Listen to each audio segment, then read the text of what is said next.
טסלה קורסת. זה הסוף של החברה הכי טובה בעולם בתחום הרכב החשמלי. אז מה קורה חברים וחברות? ברוכים וברוכות הבאות לערוץ. היום סרטון על מה קורה עם טסלה. על הקריסות האחרונות, על התוכניות לעתיד, וכל מה שהחברה הזאת עומדת להציג לנו. אז רגע לפני שמתחילים, לייק לסרטון, תירשמו כמנויים לערוץ, ויאללה, בואו נתחיל.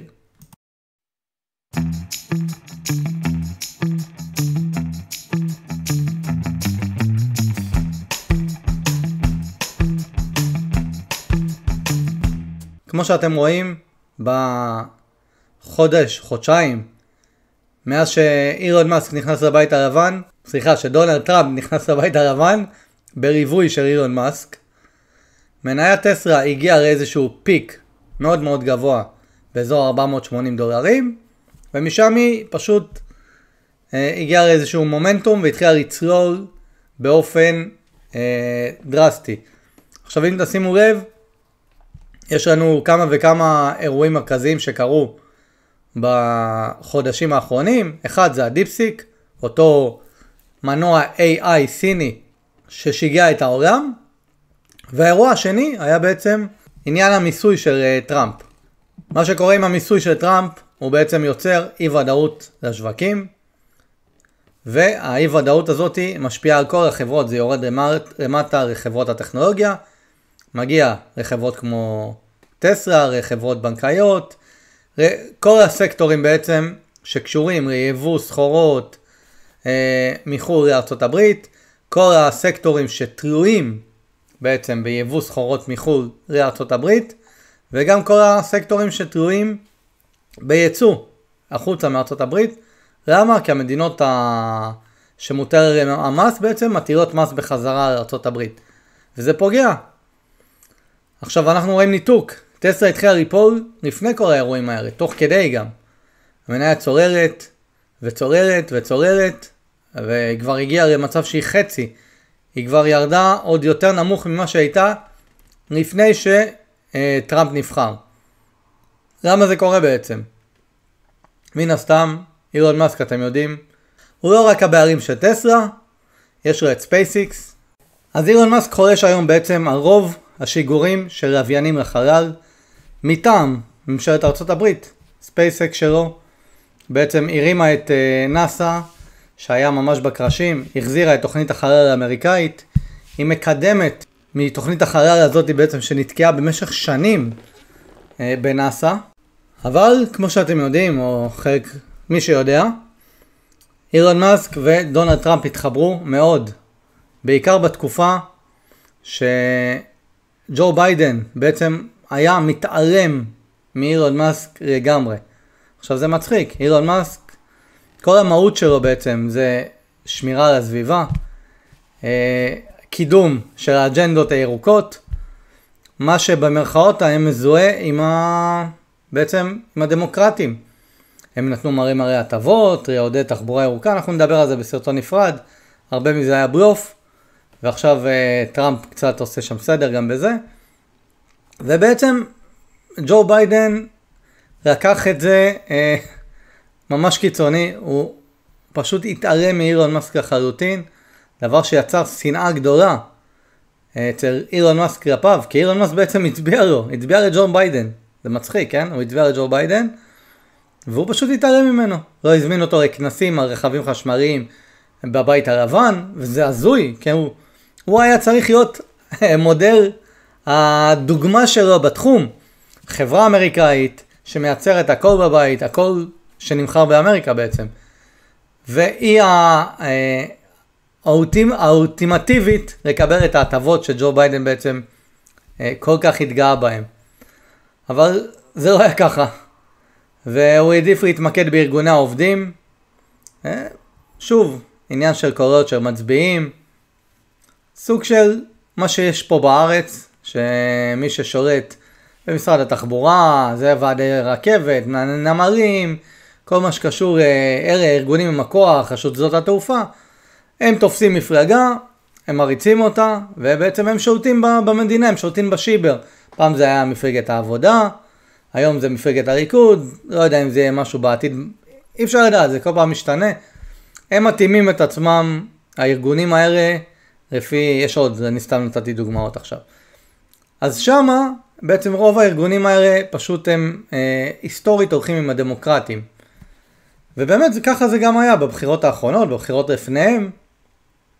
ואילון מאסק החליט שהוא מסובב את עצמו, והתחיל להתחבר עם טראמפ, הוא ראה שטראמפ יש לו סיכויים גדולים לנצח, והוא באמת מאמין ברוב הדברים שטראמפ מדבר עליהם. הוא הציע לו גם תוכניות אופרטיביות, כדי לשפר את מה שבעייתי. וטראמפ בעצם הוא אהב את זה, הוא לקח אותו איתו כיד ימינו, הוא פשוט נתן לו את המשרד שנקרא דודג', שהוא ממונה לפרק את הצורה של הממשלה, דבר שהיה מבורך שיקרה פה בארץ, לקצץ הוצאות.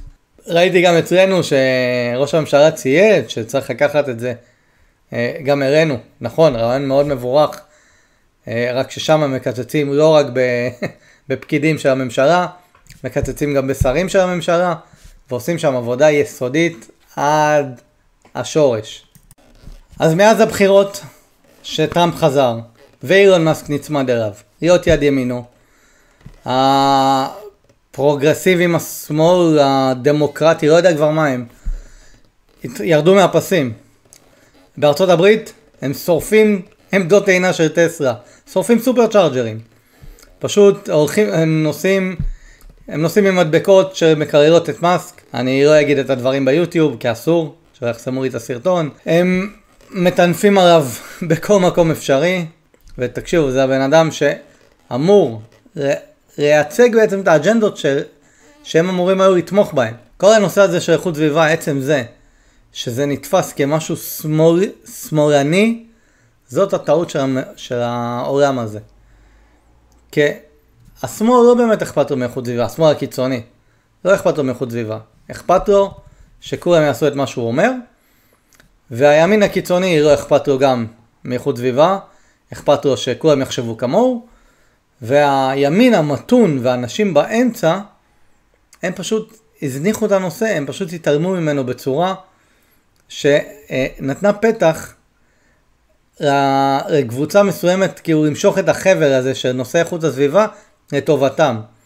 אבל איכות הסביבה זה בשביל כולנו. מה זה משנה אם אתה שמאלני, ימני, אתה לא רוצה לנשום אוויר נקי שאתה יוצא מהבית, שיפסיק הזיהום, אתה לא רוצה שהמכוניות שלך יהיו יעילות יותר, מהירות, נוחות, חסכוניות יותר? 100% שאתה רוצה. אותו דבר לגבי חד פעמי, כאילו יש אנשים שעושים דווקא רשתות חד פעמי. אתה לא עושה דווקא, אתה משלם יותר על זה בסופר, בסוף, אתה דופק את עצמך. אתה בסוף מזהם את הסביבה, אתה מגיע לחוף, הוא מגעיל מפלסטיק, מסביב יש ג'יפה. אז כאילו, אתה לא עושה דווקא לאף אחד, אתה עושה דווקא בעיקר לעצמך. אתה הורס לעצמך את הסביבה שלך, שאתה והילדים שלך חיים בהם. זה לא משנה כרגע. לוקחים את הדברים האלה של איכות סביבה ומתייגים אותם. שמאל, ימין, זה כן, זה לא. זה לא צריך להיות ככה, זאת טעות. וזה מה שקורה שם עכשיו בארצות הברית, וזה מטורף שאילון מאסק, הבן אדם שאחראי על המהפכה הכי גדולה במאה ה-21, הוא בעצם מתויג עכשיו ועושים לו את המוות ומנסים לפגוע בו. פשוט מטורף, כן? זה ירדו מהפסים לגמרי. כמו שאמרתי, יש סרטונים ביוטיוב, אנשים פשוט וגם מגיבים דברים מאוד הזויים. ירדו מהפסים, באמת, כאילו, אין מה להגיד. וזה, מן הסתם, גורם גם למניה טסלה להתרסק באופן משמעותי. למחירות שלה לרדת, אנשים אפילו מוציאים קמפיינים נגד קניית טסלה. או כאלה שקנו טסלה ומוצאים קמפיינים, אני לא מאמין להם. שהם לא יקנו יותר טסלה, חרטה. אבל בסדר, אנחנו נראה. בכל מקרה, אותם אנשים, הצבועים האלה, אני קורא להם הצבועים, כי הם באמת אנשים צבועים. אתם רואים אותם פה, מתינים במתן של טסלה, עם שרת נגד אילון מאסק. זה פשוט צביעות. כי גם ככה הרשת טעינה שלו היא הכי טובה בעולם. אין גבול לצביעות. אז זה לא רק שם, זה גם פה, זה בכל מקום. פשוט אנשים איבדו את זה לגמרי, אין מה לומר. אם טסלה תקרוס, ממש לא נראה לי. טסלה הולכת לעשות שנה פנומנלית. היא התחילה להפעיל full self drive בסין, ממש בחודשים האחרונים. בקרוב היא מתחילה גם בטקסס בארצות הברית, ותרחיב אותו לעוד מדינות בארצות הברית. זה פשוט התקדמות מטורפת. היא אמורה להציג דגם זול, שעכשיו אנחנו עוד לא יודעים מה זה יהיה הדגם הזול, נדבר עליו בסרטון נפרד. שבדגם הזול הזה היא אמורה להכפיר את המחירות שלה פי 2. מי שקנה עכשיו מניית טסלה, וזה לא המלצה, אני לא יועץ פיננסי, בשום צורה. אני קניתי מניית טסלה, ואני אמשיך לקנות מניות טסלה, כי אני יודע שהסיבוב הזה יהיה סיבוב חזק, גם במניית טסלה וגם בחברת טסלה כחברה, כי מפה היא הולכת להתקדם מאוד.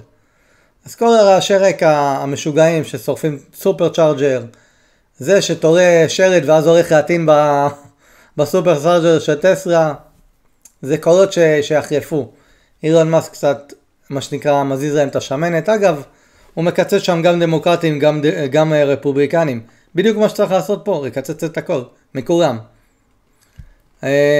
ויש לנו הרבה מה ללמוד מהשיטות שהם עושים שם. אם תרצו לדעת על זה עוד, אני אשמח לעשות סרטון. כי מה שקורה שם זה באמת דבר מרתק ביותר. שיעור במה שנקרא מנהיגות וניהול נכון של המדינה בצורה באמת ברמה גבוהה. אז זהו.